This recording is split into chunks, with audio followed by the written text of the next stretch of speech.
Morning. Thank you very much for the opportunity to come talk to you today about a subject that's dear to my heart. It's green entrepreneurship and green entrepreneurial communities. The basis of my talk today is a couple things. One is that I believe that green communities are significant subject matter experts in lots of areas that relate to businesses who would like to invent and innovate and come up with new approaches for products that outperform and other products and also have significant environmental benefits. In many cases, actually repairing the environment while those products are being used, and moving things from sort of downcycling to upcycling, where upcycled products, recycled products actually gain in value as they are recycled, and those kinds of ideas. I see a lot of these things because I sit on a board with the National Science Foundation, which funds a lot of innovation in these areas, and all across our country there's a huge amount of activity going on in developing new technologies and innovations and things. And the trick is getting them commercialized, and they commercialize in our communities. And so the question is, what role can the green communities play in helping to stimulate and make it easier for those green ventures to form and grow on an accelerated basis in our communities?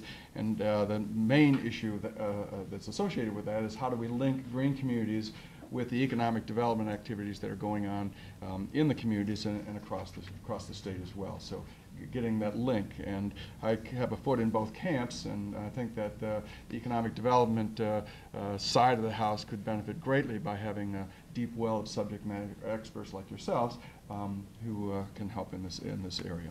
And I think there's a good example of where this is happening. Kim Walton, where's Kim? Kim's here.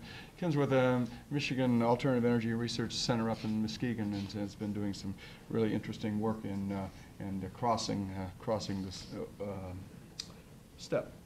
Also, I'd like to take a moment to Valerie Brader, who is the newest person adding to the energy team in Michigan. And those of you who haven't had a chance to meet Valerie, I encourage you to do so.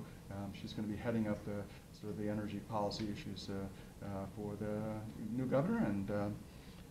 And this is going to be done in two parts. So this is basically an introduction of what the main topic of the breakout session will be, and I've given you a handout on the kinds of tools we've put together, and in this handout there's a map of the new economic development districts that have been established in the state. The governor's taking a regional approach. If you haven't heard this, I'm sure you have already, and one of the things we're talking about is how do we begin to cluster green communities inside of these new economic development regions and then leverage those communities among themselves.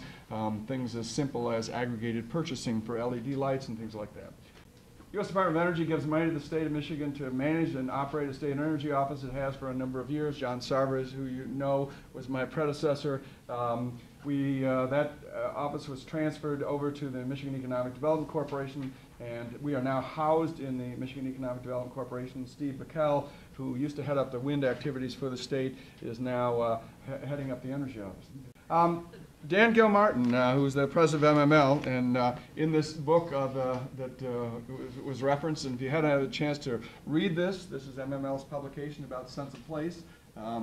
And in there we're talking about the need for getting communities to take a more aggressive role in creating and crafting their economies, and moving in the direction of more grow from within and creating more entrepreneurial communities. The place where entrepreneurship and communities meet is in this Sense of Place Council that MML and Michigan State Housing Development Authority have put together over the last 5 or 6 years. I've been honored to be able to represent the green economy and entrepreneurship side of things to that group for a number of years.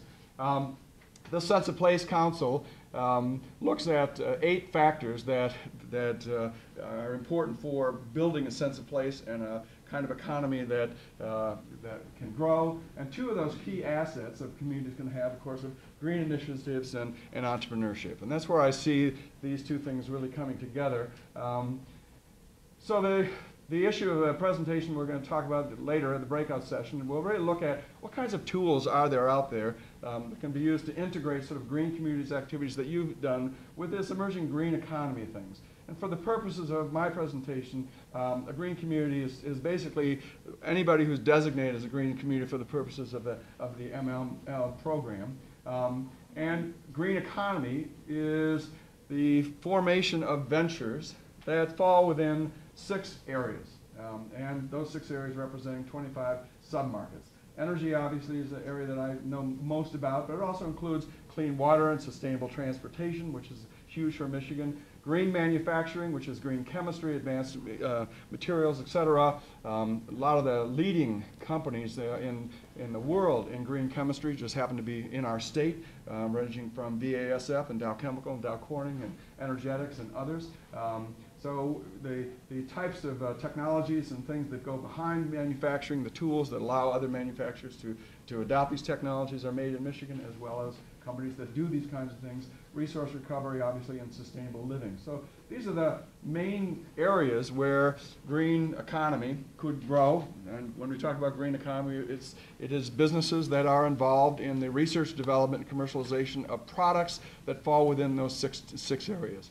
For the purposes of my presentation this afternoon, I'm only going to be focusing on energy efficiency and renewable energy as an example.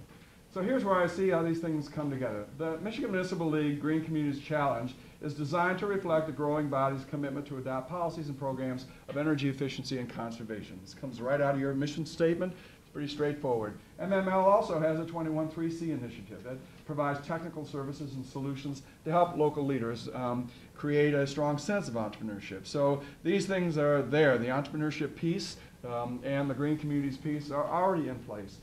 The opportunity, I think, here is to merge these two together and then have a green communities, green economies initiative that links both the green communities and this 21.3C3 initiative together. And when we do that, we begin to be able to tap into a series of programs and resources that are available all across the state for business development, but add the next piece, which is business development around subject matter experts, because you are the subject matter experts in these technical areas. You also know where the rubber meets the road on these kinds of things. So the trick here is this whole issue, I think, of value for government.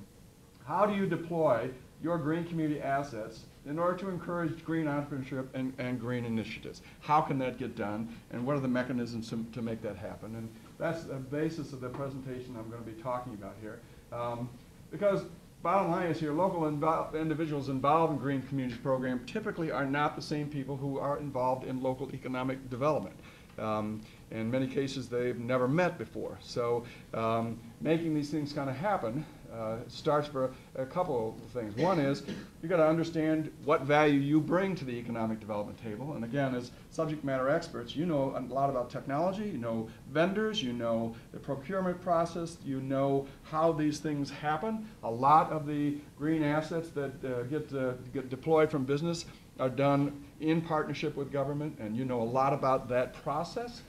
You also know a lot about how to value and how to select what technologies meet certain requirements and specifications and others. And you know how to define and measure performance of a green product. And then also the question of then how do you deploy that knowledge through directly to businesses. In the case of Merrick, they're doing it as an incubator. And in other places it's being done where you are literally an asset that supports a team that is helping businesses form or diversify in their communities. So I think this value is pretty straightforward. You are where local economic reinvention takes place.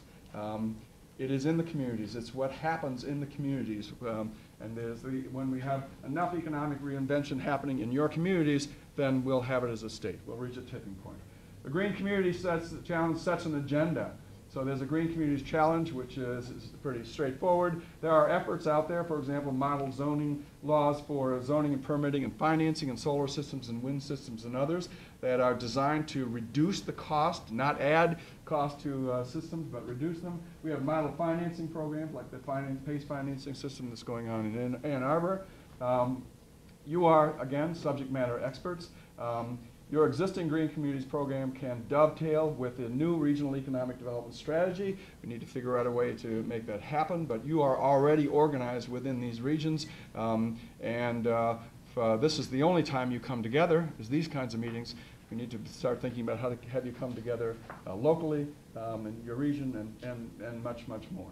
So this is the activity. There's a handout that I've given you that I'll spend most of my time this afternoon going through this handout, which is a listing of resources and programs available to help green ventures in communities tap into resources so they can form and grow at an accelerated rate and be successful and improve their ability to reinvent the stuff. And you have that. That's my handout. And part 2 will be in the breakout session. And I thank you very much for the opportunity to talk about this subject with you.